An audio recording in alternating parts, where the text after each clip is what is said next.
இந்த நவதானியம் வைக்கிறது அதெல்லாம் வைக்கிறது வந்து நம்ம முறைப்படி அது மத முறைப்படி வைப்பாங்க. அதுக்கு நிறைய சக்தி இருக்குது. அதெல்லாம் கூட நம்ம பிறகு பேசுவோம். நம்ம நிலவுகள் பற்றி பேசுவோம்.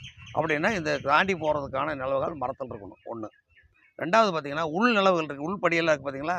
உள்படினா திறந்துருப்போம், மூடி வச்சுருப்போம், திறந்து அப்படியே லாக் பண்ணாமல் விட்டுருப்போம். அதுக்கெல்லாம் வந்து நீங்கள் எந்த விதமான மரம் பயன்படுத்த வேண்டிய அவசியமே இல்லை. இரும்பில் கூட வைக்கலாம். அது எந்த விதமான உங்களுக்கு குற்றம் இல்லை. ஏன்னா நீங்கள் உள்ளுக்குள்ளே இருக்கும்போது உங்களோட உடல் வந்து வெளியிலேருந்து ஒரு சக்தி உள்ளே கொண்டு வர போகிறது இல்லை.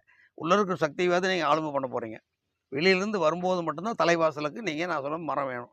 அதனால் இந்த நிலவுகால் வைக்கிறதுல வெளியே வந்து கண்டிப்பாக வேணும். அப்போ ஜன்னலுக்கு வைக்கலாங்களா அப்படின்னு கேட்கலாம். ஜன்னலுக்கு வந்து மரம் வைக்கலாமா, இல்லை பிவிசி போடலாமா, யூபிவிசி வைக்கலாமா, இரும்பில் போடலாமான்னு கேட்கலாம். நான் ஏசன்டிஸ் இதே தான் சொல்ல போகிறேன். அந்த ஃபார்முலா மாற்றவே கூடாது. இப்போ ஜன்னல் வந்து காலைல திறக்கிறோம் இல்லைங்களா, வடக்கு கிழக்கு திறக்கிற மாதிரி இருந்தால் மரத்தில் பிரேம் வச்சுக்கணும்.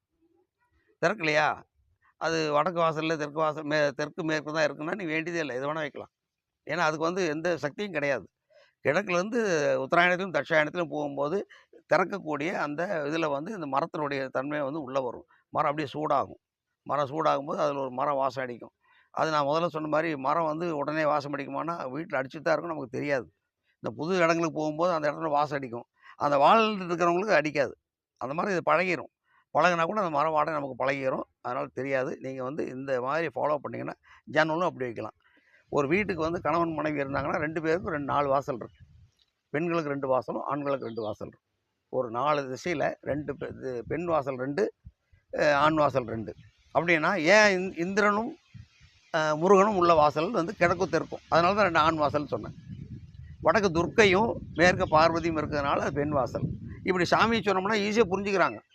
ஆனால் சயின்ஸ் என்ன சொல்லுதுன்னா பெண்களுக்கு இடதுகை அப்படின்னா அந்த வீட்டில் பெண்களை போய் திறந்தாங்கன்னா இடதுகையில் திறந்து உள்ளே போனாங்கன்னா நேராக வீடு குபேர மூலம் தெரியும், வீடு அழகாக இருக்கும். அப்போ அந்த மாதிரி ஒரு சூழல் ஏற்படுது இல்லைங்களா? அந்த சூழல் ஏற்படுங்கிறதுக்காக தான் வடக்கு வாசலும் மேற்கு வாசலும் நீங்கள் வந்து இடதுகையில் திறக்கணும், கிழக்கு வாசல் தெற்கு வாசல் வலதுகையில் திறக்கணும். அப்போ போய் லேண்டிங் ஆகி 10 அடி யூஸ் பண்ணலாம்.